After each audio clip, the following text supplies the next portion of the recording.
Got my eyes straight ahead, got my head in the game. With the red light on, I'm just waiting for the change. Keep my head down low.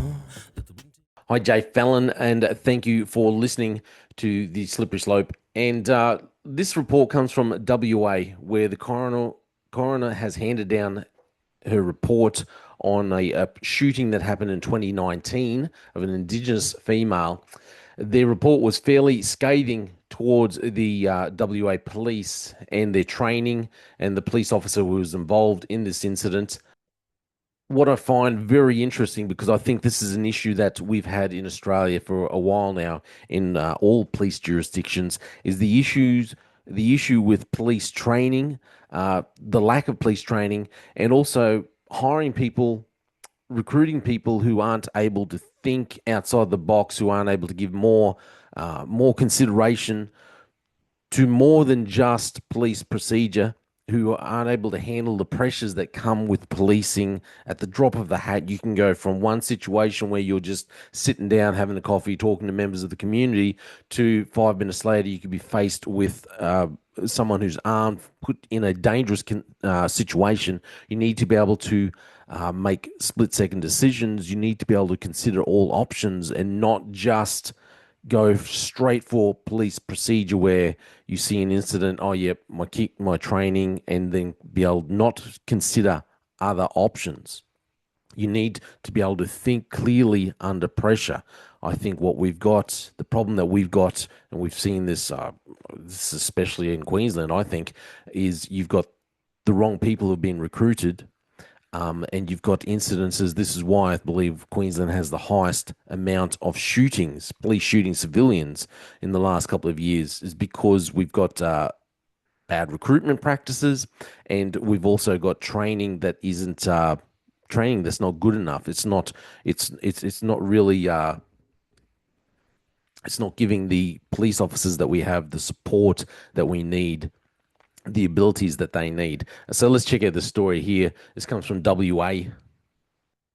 So WA police shot dead an Aboriginal woman. Did not make meaningful attempts to de-escalate. That's what the coroner has said. Police were not sufficiently trained, did not make meaningful attempts to de-escalate the situation before fatally shooting an Aboriginal woman in Geraldton Street in 2019.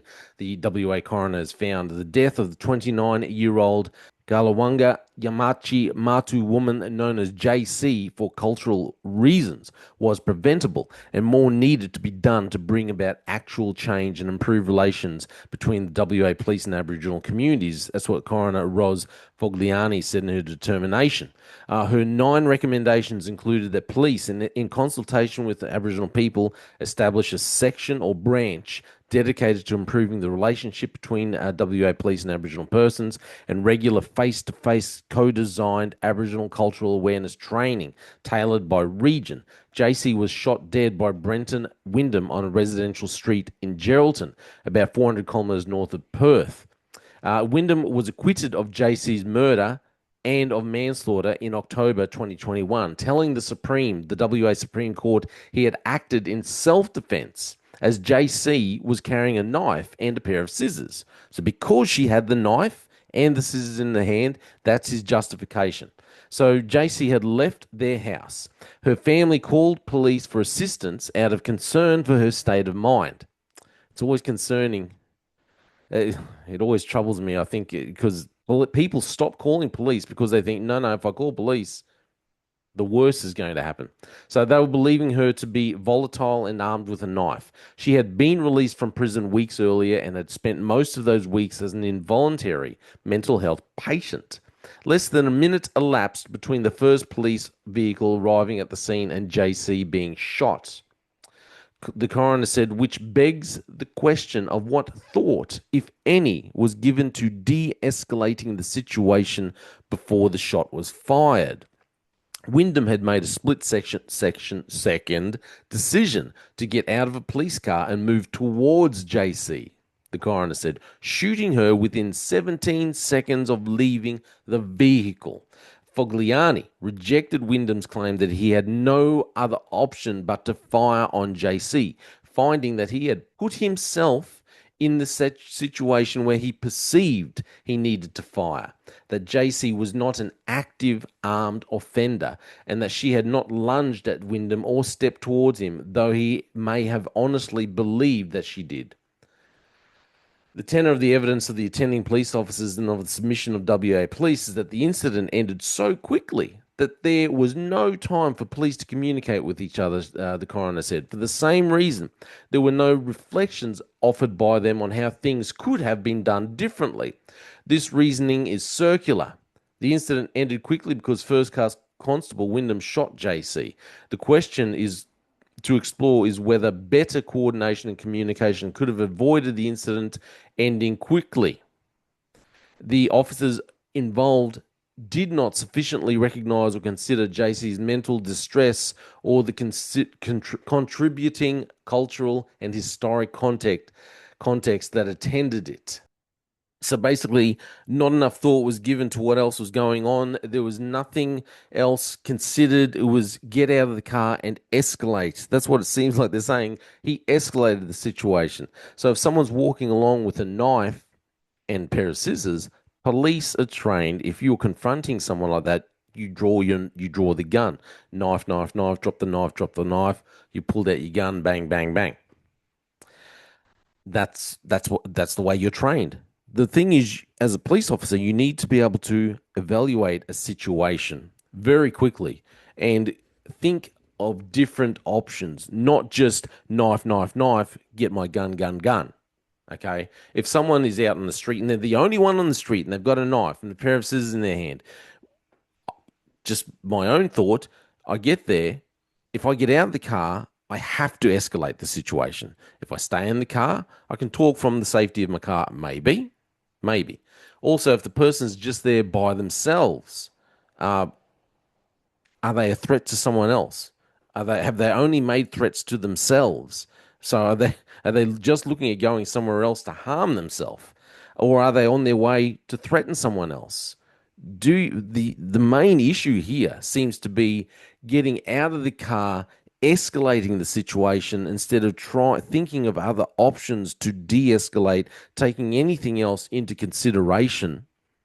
The problem that I saw while I was in Queensland Police, and the problem that I see now, considering that we've had the most amount of shootings by police in Queensland. Well, we've actually shot more people in Queensland than every other state combined in the last couple of years. So the problem that I see is you've got this kind of situation scenario getting played out on a very regular basis. Officers getting out and escalating situations rather than considering what else can I do. There was an incident in Queensland earlier this year, or was it late last year, where a gentleman was in the room, locked. He was in the room by himself. He'd been a danger. He'd been a threat. He'd armed himself with a knife. He was able to be locked off in a room by himself. Instead of the first responders, instead of seeing the man in the room and leaving him and trying to wait for other people to come, other officers with more experience to come, to be able to talk to him, to get communication happening with the gentleman. There was no one else in the room that was of threat. Instead, the officer goes in and escalates the situation, confronts the gentleman. Obviously, he's got a knife. The officer has to pull the gun. Whereas when I was reading the report, the newspaper report, I thought, well, why do you go into a room when a man, he's making threats to harm, but he's the only one in the room and he's been locked out of every other egress, every other place to retreat. So why confront the situation with this gentleman here? You get there, if she's the only person on the street, if she's got the knife and the pair of scissors in her hand, why get out of the car and escalate the situation? Because this is the way police are trained. You're trained to go up and confront the situation, but you need to be able to give consideration to other options and not just escalate the situation. The problem is police across the board in Australia have been recruiting poorly. Their recruitment practices are very poor. Okay, regardless of whether it's male or female, they've been recruiting poorly. getting people in who shouldn't be in the job, who can't handle the mental pressures, who are able to make decisions and consider other options. And secondly, you don't have training which is able to support officers that well. Okay, it's just a very one-eyed training with the way they do things. This is why we've had so many shootings, I think, across, especially across Queensland. We've seen situations. Obviously, there was something happening in WA just a few months ago where that police officer who was by himself was talking to an older Indigenous male who it appeared to be intoxicated. Was not The Indigenous male was not doing anything threatening to the officer, but then just before leaving the scene, the officer goes and throws the Indigenous male to the ground, gets in his car, and drives away. So, was this also a cultural issue within the police in Western Australia where Indigenous people are not looked at, kind of maybe being looked at as being subhuman? You don't really have to take a step back and think about anything else. Or, oh no, it's all right. We can just have open season, treat Indigenous people however we want. You don't have to consider it. They're not someone with money or influence or anything like this. So someone standing in the street with a knife, well, we can get out, escalate it, bang, shoot them. A drunk man standing there, talking, a bit annoying. Before I leave, get in my car, I'm just going to throw him to the ground and then get in the car and drive away. Is this a cultural issue within Western Australian police dealing with Indigenous people? I'm not sure, but it's very concerning, I think. Like I said, it's good that the coroner has recognised the lack of training from Western Australian police, but I think this is an issue across the board in Australia, in all our states and territories, with a lack of training, but also a human resources issue where we're recruiting the wrong people and not training them properly. Getting the wrong people and not training them properly is a bad mix. This is all my opinion. I'm Jay Fallon. Thank you for listening. They just fuel a desire that will take me higher. I'm on fire because nothing's going